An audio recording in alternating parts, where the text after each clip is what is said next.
भले ही बहुत तेज नहीं थी, लेकिन वह पूरे हॉल में बिजली की तरह कड़क गई। ये सुनते ही बुई तुअनहेंग का चेहरा एकदम सफेद पड़ गया और तभी भीड़ में से लोग धीरे धीरे कानाफूसी करने लगे। यह लो फैमिली कौन सी है? क्या ये सच में इतनी पावरफुल है? पता नहीं, मैंने तो पहले कभी नहीं सुना। अरे बेवकूफ, तू बीजिंग की लुओ फैमिली को नहीं जानता। वे पूरी दुनिया के सबसे बड़े और छुपे हुए बिजनेस टाइकून हैं। दुनिया की आधी से ज्यादा कोर टेक्नोलॉजी इंडस्ट्री पर उनका ही कंट्रोल है। उनके पास सिर्फ पैसा ही नहीं बल्कि सबसे बड़ी पावर है। ग्लोबल लेवल पर कई सेक्टर्स के रूल्स और रेगुलेशंस क्या होंगे, यह लुओ फैमिली के मूड पर डिपेंड करता है। क्या सच में? तो फिर शिनचिंगवू का दिमाग खराब था क्या? जब उसके पास ऐसा बॉयफ्रेंड था तो वह बुई तुअनहेंग की धमकियों से क्यों डर रही थी? भीड़ की बातें लगातार बढ़ती जा रही थी और शिनचिंगवू के चेहरे के एक्सप्रेशंस भी काफी बदल चुके थे। वह काफी देर तक शौक में मुझे घूरती रही। मैंने बेबस होकर उसकी तरफ देखा। चिंगवू, मैंने तुमसे कई बार कहा था कि मेरी फैमिली बहुत अमीर है, लेकिन तुम मानने को तैयार ही नहीं थी। मुझे लगा कि इससे हमारे रिश्ते पर कोई फर्क नहीं पड़ता, इसलिए मैंने कभी ज्यादा एक्सप्लेन नहीं किया। मैंने सोचा था कि शादी के बाद तुम्हें खुद ही पता चल जाएगा। किसे मालूम था कि तुम इतनी नादान बन जाओगी कि मुझे बचाने के चक्कर में इस सुअर जैसे आदमी के चंगुल में फंसने चली थी। ये सुनकर शिनचिंगवू की आंखों में आंसू आ गए और वह रोते रोते मुस्कुराने लगी। मैंने आगे कहा, चिंगवू, तुम खुद ही सोचो, तुम इतनी ब्यूटीफुल हो और तुम्हारी फैमिली बैकग्राउंड भी ठीक ठाक है, तो पूरे 4 साल के कॉलेज में किसी भी लड़के की हिम्मत क्यों नहीं हुई कि वो तुम्हें प्रपोज कर सके? शिनचिंगवू ने चौंक कर पूछा, शिंगचेन, क्या यह सब तुमने ही अरेंज किया था? लेकिन श्याओ मू चेन ने तो अभी कहा कि तुमने मुझसे यह सब छुपा कर रखा था। मैंने जवाब दिया, उन सबको तुम्हारी एक्जिस्टेंस के बारे में पता था, लेकिन मेरी परमिशन के बिना किसी की हिम्मत नहीं थी कि वो तुमसे फालतू बात कर सके। और जो लोग तुम्हें प्रपोज करने का सोच भी रहे थे, उन्हें मेरे आदमियों ने बहुत पहले ही डराकर पीछे हटा दिया था। जिस विला में हम रहते थे वह भले ही तुमने खरीदा था, लेकिन उसके सारे स्टाफ और सर्वेंट्स असल में भेष बदले हुए मेरे बॉडीगार्ड्स थे। यहाँ तक कि तुम्हारी जो बेस्ट फ्रेंड है वह भी बचपन से मेरे साथ ही पली बड़ी है। सच तो यह है कि मैंने तुम्हें यह सब इसलिए नहीं बताया क्योंकि मुझे पता था कि तुम यकीन नहीं करोगी और मैं नहीं चाहता था कि तुम पर कोई प्रेशर आए। अगर मुझे पहले पता होता कि ऐसा कुछ होने वाला है तो मैं तुम्हें बहुत पहले ही सब सच बता देता, ताकि तुम्हें बुई तुअनहेंग की धमकियां न सुननी पड़ती। इसके अलावा मैंने शिन फैमिली के मैटर्स में कभी ज्यादा ध्यान नहीं दिया, वरना बुई तुअनहेंग को यह सब ड्रामा करने का मौका ही नहीं मिलता। ये लोग यही चाहते थे ना कि शिन फैमिली का बिजनेस फिर से खड़ा हो जाए। लुओ फैमिली के लिए यह काम बस एक फोन कॉल का है। इतना कहकर मैं बुई तुअनहेंग की तरफ मुड़ा और मेरी आवाज में एक ऐसा प्रेशर था जिसे टाला नहीं जा सकता था। बुई यंग मास्टर, तुम्हारा घमंड तो बहुत सातवें आसमान पर था ना? बुई तुअनहेंग तुरंत घुटनों के बल जमीन पर गिर पड़ा। लुओ यंग मास्टर, मुझे सच में आपकी असली आइडेंटिटी नहीं पता थी। अगर मुझे जरा सा भी आइडिया होता तो मुझे 100 जन्म में भी आपसे पंगा लेने की हिम्मत नहीं होती। मुझे माफ कर दीजिए। वह रोते बिलखते हुए लगातार फर्श पर अपना सिर पटककर भीख मांगने लगा। इसके बाद मैंने अपने बगल में खड़ी शिनचिंगवू की तरफ देखा और पूछा, क्या इसने तुम्हें कोई नुकसान पहुंचाया? उसने कहा, शिंगचेन, सुबह जब मैंने तुम्हें सुलाया था उसके तुरंत बाद मैं इस सगाई के लिए भाग कर आई थी। बुई तुअनहेंग ने मेरी एक उंगली को भी टच नहीं किया है। यह सुनकर मैंने धीरे से अपना सिर हिलाया। ठीक है, तो अब भी के लिए इतना ही काफी है। मैंने पास खड़े बॉडीगार्ड्स को आंखों से इशारा किया। उन्होंने तुरंत फर्श पर सिर रगड़ते हुए बुई तुअनहेंग को घसीटकर बाहर निकालना शुरू कर दिया। बुई तुअनहेंग के रोने की आवाज धीरे धीरे दूर होती गई और हॉल के गेट के बाहर जाकर पूरी तरह गायब हो गई। यंग मास्टर लो, मुझसे गलती हो गई, मुझे छोड़ दीजिए। बैंक्वेट हॉल से निकलने के बाद मैं शिनचिंगवू के साथ सीधे शिन फैमिली के घर गया। शिनचिंगवू के पेरेंट्स से मैं हॉल में पहले ही मिल चुका था। उस समय उन्होंने मुझसे ज्यादा बात नहीं की थी और उनकी आंखों में मेरे लिए सिर्फ नफरत और हिकारत थी। लेकिन अब जब उन्हें मेरी असली आइडेंटिटी पता चल चुकी थी तो मैं साफ देख सकता था कि वे अंदर से बेहद एक्साइटेड थे और खुद को कंट्रोल करने का नाटक कर रहे थे। मैं उनकी सोच अच्छे से समझता था। वे बस मेरे सामने खुद को थोड़ा गंभीर और डिग्निफाइड दिखाने की कोशिश कर रहे थे ताकि मैं उन्हें छोटा न समझूं। बेशक मेरे लिए इन बातों का कोई मतलब नहीं था। आखिर शिन फैमिली का लेवल मेरे सामने इतना छोटा था कि मुझे उनकी सोच पर टाइम वेस्ट करने की कोई जरूरत नहीं थी। मैं शिन फैमिली के लिविंग रूम के सोफे पर आराम से बैठ गया और बहुत ही कैजुअल टोन में बोला, मुझे पता है कि शिन फैमिली हमेशा से अपना खोया हुआ बिजनेस और रुतबा वापस पाना चाहती है। ये कोई बड़ी बात नहीं है, मुझे बस आधा महीना दीजिए। मैं लुओ फैमिली के sources end funds Shin family की तरफ डाइवर्ट कर दूंगा, जिससे शिन फैमिली हाई चेंग में मजबूती से खड़ी हो सके। अभी मेरी बात पूरी भी नहीं हुई थी कि शिनबा वियन ने अचानक मेरी बात बीच में ही काट दी। दरअसल हमारी शिन फैमिली की असली सोच यह है कि हम सीधे बीजिंग के मार्केट में कदम रखें और वहां खुद को डेवलप करें। मैंने अपना हाथ उठाकर उसे वहीं रोक दिया। अंकल शिन, शिन फैमिली को आगे बढ़ाने की आपकी चाहत मैं समझ सकता हूं, लेकिन जब पैर जरूरत से ज्यादा लंबे फैलाए जाएं तो इंसान बहुत बुरी तरह गिरता है। इसलिए बेहतर होगा कि हम धीरे धीरे आगे बढ़ें। हर काम को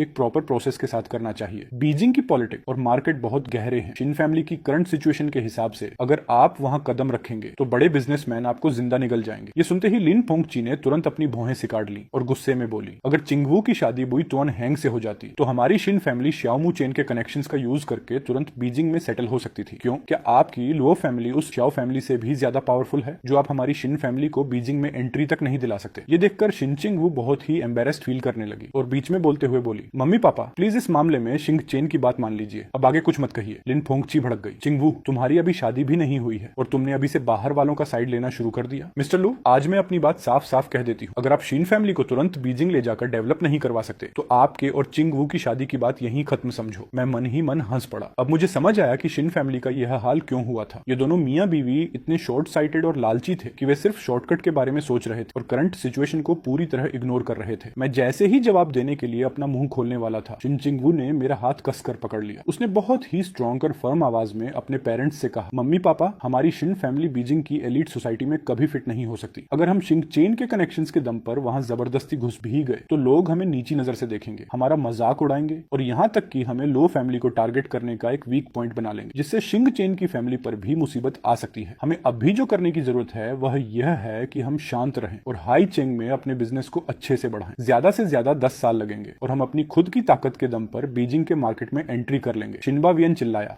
चिंगवू, अब तू मुझे जिंदगी जीना सिखाएगी। मैं तेरा बाप हूँ। अपने पिता का यह एटीट्यूड देखकर शिन चिंगवू को भी अब बहुत तेज गुस्सा आ गया। पापा, अगर उस समय आपने अपनी जिद न की होती तो शिन फैमिली के साथ इतना बड़ा फ्रॉड ना हुआ होता और न ही आज हमारी फैमिली का यह बुरा हाल होता। दादाजी भी इसी सदमे की वजह से तड़प तड़प कर इस दुनिया से नहीं जाते। आप अभी तक अपनी हरकतों से बाज क्यों नहीं आए? ये कहने के बाद शिन चिंगवू ने मेरा हाथ पकड़ा और सीधे गेट की तरफ बढ़ गई। शिंग चेन, चलो यहाँ से चलते हैं। इन लोगों के पास बिल्कुल दिमाग नहीं है, इनसे बहस करना एकदम बेकार है। ये थी असली शिन चिंगवू जिसे मैं जानता था, हर काम को पूरे कॉन्फिडेंस और हिम्मत के साथ करने वाली और हमेशा सही डिसीजन लेने वाली। होटल जाने के रास्ते में मैंने उससे शिन फैमिली के साथ पास्ट में हुए उस फ्रॉड के बारे में पूछा। शिन चिंगवू ने मुझे शॉर्ट में पूरी बात बताई। बात दरअसल यह थी कि सालों पहले बीजिंग की एलीट सोसाइटी के बाहरी सर्कल में एक आदमी घूमता रहता था जो वहां के कुछ बड़े लोगों को जानने की वजह से खुद को बहुत 30 मार खां समझता था। उसने उसके पापा को झांसा देकर एक बड़े प्रोजेक्ट में पैसा इन्वेस्ट करवा दिया और कहा कि अगर यह प्रोजेक्ट सक्सेसफुल रहा तो शीन फैमिली बहुत आसानी से बीजिंग की हाई सोसाइटी में एंट्री कर लेगी। उस समय फैमिली में सबने इस बात का अपोजिशन किया था, लेकिन उसके पापा जिद पर अड़े रहे और इन्वेस्ट कर दिया, जिसका रिजल्ट यह हुआ कि वे कंगाल होते होते बचे। उस इंसिडेंट के बाद से उसके पापा के सिर पर जैसे कोई भूत सवार हो गया। वह हर समय बस यही सोचते रहते थे कि किसी भी तरह बीजिंग की एलीट सोसाइटी में कदम रखा जाए, जैसे वहां एंट्री करके ही उनका पुराना खोया हुआ सम्मान वापस मिल पाएगा। मैं समझ गया था, असल में लोकल फैमिलीज के लिए बीजिंग की हाई सोसाइटी में एंट्री करना एक बहुत बड़ा जुनून बन जाता है, लेकिन जो फैमिलीज सच में लोकल लेवल से उठकर बीजिंग में सक्सेसफुली सेटल हो पाई हो, ऐसी फैमिलीज न के बराबर हैं, क्योंकि हर एलीट सोशल सर्कल का नेचर बाहरी लोगों को रिजेक्ट करने का होता है, खासकर बीजिंग की हाई सोसाइटी का। जो लोग सबसे कीमती और बड़े सोर्सेज पर कब्जा जमाए बैठे हैं, वे भला क्यों चाहेंगे कि कोई बाहरी आकर उनके काम में दखल दे? लेकिन लगभग हर साल बीजिंग के कुछ लोग इस एलीट सर्कल में एंट्री दिलाने का लालच देकर इन जुनूनी लोकल फैमिलीज को अपने जाल में फंसाते रहते हैं। एग्जाम्पल के लिए श्याओमू चेन को ही देख लो। उसने जिस फैमिली को अपने जाल में फंसाया था वह बुई फैमिली थी। अब भले ही बुई टुअन हैंग को हाई चेंग का सबसे अमीर आदमी कहा जाता है, लेकिन यह सबसे अमीर होने का टैग सिर्फ एक खाली दिखावा है। बुई फैमिली जो भी पैसा कमाती है उसका एक बहुत बड़ा हिस्सा उन्हें श्याओमू चेन को कमीशन के तौर पर देना पड़ता है। सच कहूं तो ऐसे काम मैंने भी पास्ट में कई बार किए हैं, लेकिन जिन लोगों को मैंने अपने जाल में फंसाया वे सब गलत इरादे रखने वाली फैमिलीज थी और एंड में मैंने उन सबको उनके कर्मों की पूरी सजा दी। होटल पहुंचने के बाद शिनचिंगू मेरी बाहों में सिमट गई और बहुत ही सॉफ्ट आवाज में बोली, शिंगचेन, तुम अचानक इस रूप में सामने आए हो कि मुझे ऐसा लग रहा है जैसे मैं तुम्हें कभी सच में जानती ही नहीं थी। पहले वाले तुम तो एक छोटे बच्चे की तरह थे जो कभी बड़ा ही नहीं होना चाहता था और रोज बस मेरे आगे पीछे घूमता रहता था, लेकिन अब तुम इतने समझदार और मैच्योर दिख रहे हो। आखिर तुम्हारा असली रूप कौन सा है? मैंने कहा, ये दोनों ही मैं हूँ, लेकिन सिर्फ तुम्हारे साथ रहते हुए ही मैं अपना सबसे प्योर और रियल रूप दिखा पाता हूँ। रही बात इस मैच्योरिटी और समझदारी की, तो यह सब तो बस लाइफ के कुछ रूल्स जो बचपन से अपनी फैमिली के माहौल को देखते देखते मेरे अंदर खुद ही आ गए हैं। चिंगवू, अगर तुम्हें इस सब में इतना ही इंटरेस्ट है तो हमारी शादी के बाद जब हम मेरे मैन हाउस में शिफ्ट होंगे तब तुम खुद ही सब कुछ अच्छे से समझ जाओगी। उसने हंसते हुए कहा, मुझे कोई इंटरेस्ट नहीं है। पहले मैं इतनी मेहनत इसलिए करती थी क्योंकि शिन फैमिली में कोई भी बड़ा काम संभालने वाला नहीं था। अब जब तुम मेरे सपोर्ट के लिए खड़े हो तो मुझे इतनी थका देने वाली मेहनत करने की क्या जरूरत है? उसकी यह बात बिल्कुल सच थी। जब मैं उसके साथ हूँ तो उसे सच में लाइफ में दोबारा कभी इतनी स्ट्रगल करने की कोई जरूरत नहीं है। रात होने के बाद हम कार से शहर के आउटर एरिया में बने एक डॉग फाइटिंग एरिना की तरफ गए। ये बुई टुअन हैंग का अपना अड्डा था। वह आदमी अक्सर यहाँ आकर कुत्तों की लड़ाई देखना पसंद करता था और इसे अपना एंटरटेनमेंट समझता था। हमारे यहाँ आने का रीजन बुई टुअन हैंग, शिनबा वियन और लिन फोंगजी थे। ये तीनों पूरी तरह पागल हो चुके थे और इन्होंने मिलकर मुझे किडनैप करने का प्लान बनाया था ताकि मेरी जान का सौदा करके लो फैमिली से बड़े बड़े फायदे और सोर्सेज ऐंठ सकें। इन्होंने यहाँ तक प्लानिंग कर ली थी कि फायदा मिलते ही ये सब देश छोड़कर भाग जाएंगे और फॉरेन में जाकर ऐश की जिंदगी जीएंगे। लेकिन ट्विस्ट यह था कि जब बुई टुअन हैंग ने मुझे किडनैप करने के लिए अपने गुंडे भेजे तो उसके आदमियों को श्याओमू चेन के लोगों ने बहुत पहले ही दबोच दबोच लिया था और यहाँ तक कि खुद बुई तुअन हैंग को भी घसीटकर यहाँ लाया गया था। इस समय मैं एरिना की गैलरी में बैठा हुआ था और नीचे ग्राउंड के बीच में बुई तुअन हैंग को फेंक दिया गया था। वह पूरी तरह खून से लथपथ था और उसके ठीक सामने एक खतरनाक तिब्बती मास्टिफ कुत्ता जंजीर से बंधा हुआ था। यह तिब्बती मास्टिफ बुई तुअन हैंग ने ही करोड़ों की कीमत पर खरीदा था और इससे पहले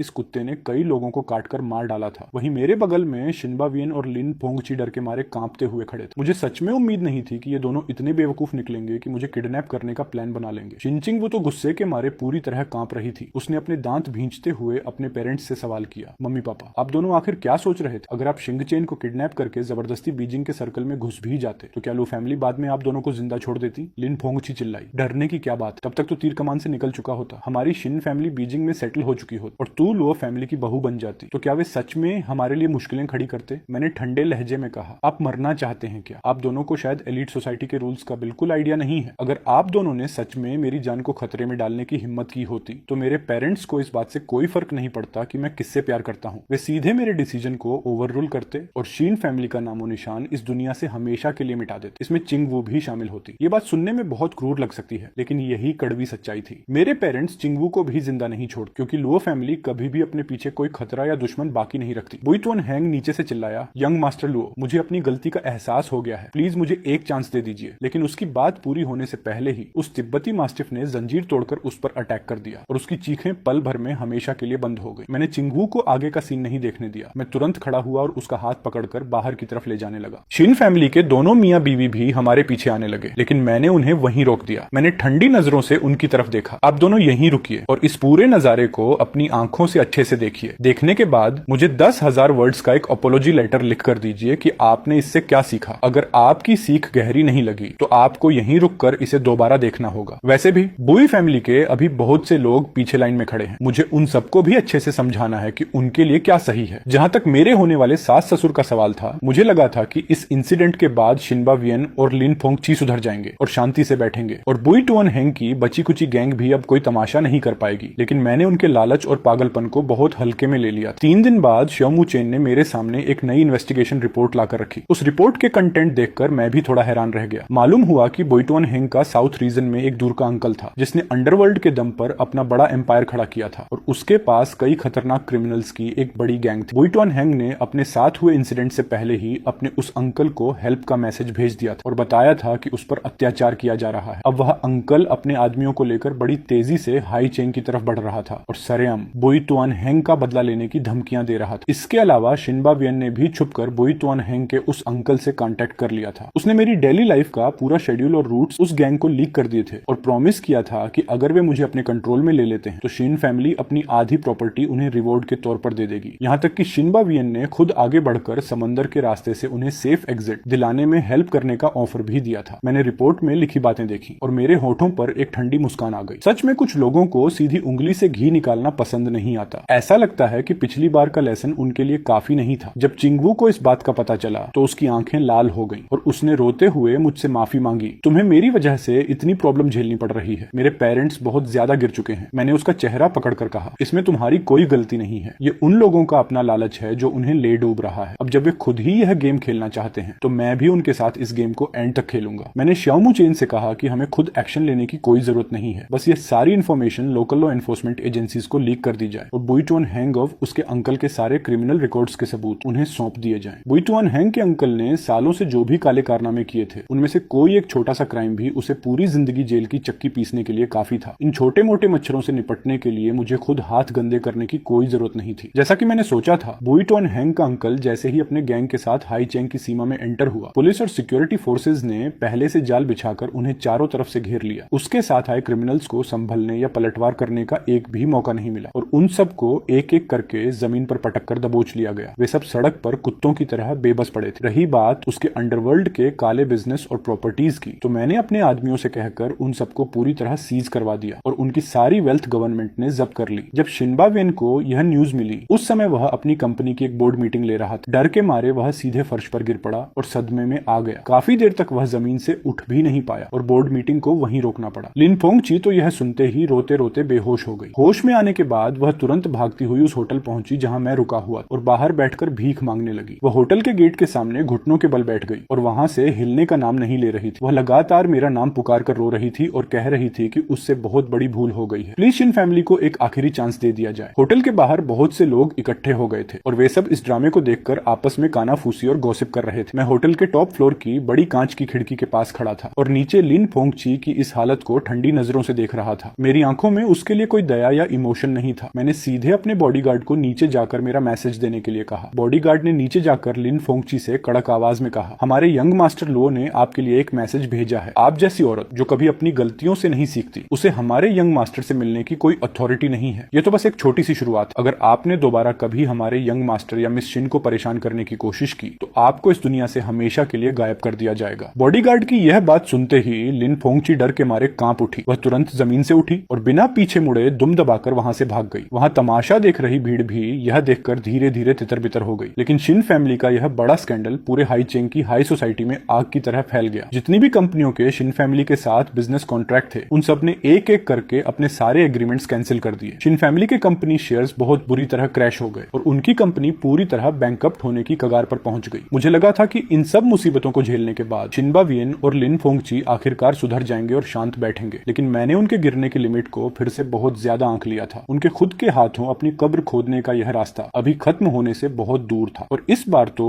उन लोगों ने सीधे मेरी और चिंगवू की शादी को ही अपना टारगेट बना लिया था। मैंने और चिंगवू ने बहुत पहले ही यह डिसाइड कर लिया था कि ग्रेजुएशन के तुरंत बाद हम सगाई करेंगे और साल के एंड में हमारी शादी होगी। मैंने अपने आदमियों से कहकर सगाई की तैयारियों पर काम भी शुरू करवा दिया था, लेकिन शिनबा वियन और लिन फोंगची ने पीठ पीछे फिर से अपनी गंदी चालें चलना शुरू कर दिया। वे जगह जगह मेरे खिलाफ झूठी अफवाहें फैलाने लगे कि मेरी पर्सनल लाइफ बहुत ही खराब और डर्टी है। यहाँ तक कि उन्होंने यह झूठ भी फैलाया कि मैं अपनी फैमिली पावर के दम पर कमजोर लोगों को बुली करता हूँ और मैं चिंगू से कोई सच्चा प्यार नहीं करता, बल्कि सिर्फ हाई चेंग में शिन फैमिली के सोर्सेज का यूज करना चाहता हूँ। ये अफवाहें मार्केट में आग की तरह फैल गई। हालांकि हाई चेंग की हाई सोसाइटी के ज्यादातर लोग यह अच्छे से जानते थे कि लिन फोंगची ये सब मुझे बदनाम करने के लिए जानबूझकर कर रही है। फिर भी इसकी वजह से मेरी इमेज पर थोड़ा नेगेटिव असर पड़ने लगा था। हद तो तब हो गई जब शिनबा वियन ने छुपकर उस होटल के मैनेजमेंट से कांटेक्ट किया जहां हमारी सगाई होने वाली थी। उसने वहां झूठ बोल दिया कि हमारी तरफ से यह फंक्शन कैंसिल कर दिया गया है और होटल की सर्विसेज को लेकर सोशल मीडिया पर ऐसी नेगेटिव बातें फैलाई कि होटल ने डर कर हमारा कॉन्ट्रैक्ट बीच में ही तोड़ दिया। जब मुझे इस बात का पता चला तो सगाई में सिर्फ एक हफ्ता बचा था। मुझे उनकी इस हरकत पर इतनी तेज हंसी आई कि मैं खुद को रोक नहीं पाया। मैंने तुरंत हाई चेंग के दूसरे सबसे बड़े लग्जरी होटल के ओनर को फोन लगाया। मेरी सिचुएशन को सुनते ही उसने बिना कोई आनाकानी किए तुरंत हमारा वेन्यू बुक कर दिया। सगाई की जगह का प्रॉब्लम सॉल्व करने के बाद मैंने श्याओमू चेन से कहा कि वह शिनबा वियन और लिन फोंगची के जरिए फैलाई गई उन झूठी अफवाहों और होटल का कॉन्ट्रैक्ट कैंसिल करवाने के सारे सबूत कलेक्ट करे और वो सारे प्रूफ सीधे चिंगवू को भेज दे। चिंगवू उन सबूतों को देखते ही अंदर से पूरी तरह टूट गई। उसका दिल अपने पेरेंट्स के लिए हमेशा के लिए खट्टा हो गया। उसने खुद आगे बढ़कर मुझसे कहा कि वह शिन फैमिली से अपने सारे रिश्ते तोड़ना चाहती है। उसने रोते हुए कहा, चिंग चेन, मैं शिन फैमिली से अपना हर एक नाता हमेशा के लिए खत्म करना चाहती हूँ। मैंने उसका हाथ थामकर कहा, चिंगवू, तुम्हें इस तरह जल्दबाजी में कोई डिसीजन लेने की जरूरत नहीं है। पहले हमारे सामने जो सिचुएशन है उसे हैंडल कर लेते हैं, बाकी बातें बाद में देखी जाएंगी। मैं जानता था कि चिंगवू के दिल में अभी भी उनके लिए थोड़ी जगह बाकी थी। आखिर वे उसके सगे पेरेंट्स थे जिन्होंने उसे जन्म दिया और पाला था। मैं नहीं चाहता था कि मेरी वजह से वह किसी धर्म संकट में पड़े, लेकिन शिनबा वियन और लिन फोंगची की इन हरकतों ने मेरे सब्र का बांध तोड़ दिया था। अब मैं उन्हें सुधरने का एक भी चांस नहीं देने वाला था। एक हफ्ते बाद रोशनी और फूलों से सजे उस भव्य होटल में मेरी और चिंगवू की सगाई का फंक्शन बहुत ही शानदार तरीके से पूरा हुआ। वहां आए हर एक गेस्ट ने हमें दिल से विश किया। शिनबा वियन और लिन फोंगची को इस फंक्शन का इनविटेशन नहीं मिला था, फिर भी वे अपनी बची कुची इज्जत दांव पर लगाकर होटल के मेन गेट पर तमाशा करने पहुंच गए। लिन फोंगची होटल के बाहर जमीन पर लेटकर रोने का नाटक करने लगी और चिल्ला चिल्ला कर कहने लगी, इस लड़के ने मेरी बेटी को मुझसे छीन लिया है। वहीं शिनबा वियन साइड में खड़ा होकर मुझ पर उंगली उठाने लगा कि मैंने शिन फैमिली के बिजनेस को बर्बाद कर दिया है। वे दोनों जबरदस्ती हॉल के अंदर घुसकर सगाई का फंक्शन खराब करने की कोशिश कर रहे थे। खैर, मुझे पहले से ही आइडिया था कि वे ऐसा कोई ड्रामा जरूर करेंगे, इसलिए मैंने होटल के बाहर भारी सिक्योरिटी और पर्सनल बॉडीगार्ड्स तैनात कर रखे थे। जैसे ही उन्होंने गेट पर हंगामा शुरू किया, मेरे बॉडीगार्ड्स ने तुरंत उन्हें दबोच लिया और घसीटते हुए होटल के बगल वाली एक सुनसान गली में ले गए। मैंने बॉडीगार्ड्स के जरिए उन्हें एक सीधा और कड़ा मैसेज भिजवाया, अगर दोबारा कभी ऐसा तमाशा करने की कोशिश की तो इस बार सिर्फ इस गली में लाकर नहीं छोड़ा जाएगा। हमारे यंग मास्टर लू ने साफ कहा है कि अगर आपने दोबारा कोई गड़बड़ की तो आपको सीधे जेल में डाल दिया दिया जाएगा जहां आप जिंदगी भर चक्की पीसते रहेंगे, या फिर आपको इस दुनिया से ऐसे गायब कर दिया जाएगा कि आपका कोई सुराग तक नहीं मिलेगा। ये सुनते ही शिनबा वियन और लिन फोंगची के डर के मारे तोते उड़ गए और उनके मुंह से एक शब्द भी नहीं निकला। वे तुरंत वहां से दुम दबाकर भाग गए। सगाई का फंक्शन खत्म होने के बाद मैंने चिंगवू से कहा, जैसे ही हमारा ग्रेजुएशन कंप्लीट होगा हम वर्ल्ड टूर पर निकलेंगे। ये सुनते ही चिंगवू के चेहरे पर एक बहुत ही प्यारी और हैप्पी स्माइल आ गई। उसने हाँ में सिर हिलाते हुए कहा, हाँ शिंगचेन, बिल्कुल। मैं और चिंगवू इस ट्रिप की प्लानिंग करने में बिजी थे और हम अपने रूट्स और डिटेल्स डिसाइड कर ही रहे थे कि तभी श्याओमू चेन मेरे पास एक और बुरी खबर लेकर आया। पता चला कि लिन फोंगची ने अपनी किसी पुरानी और गंदी ट्रिक का यूज करके बीजिंग की सबसे रईस और पावरफुल होआक फैमिली से कांटेक्ट कर लिया था। होआक फैमिली बीजिंग की एलीट सोसाइटी का एक बहुत बड़ा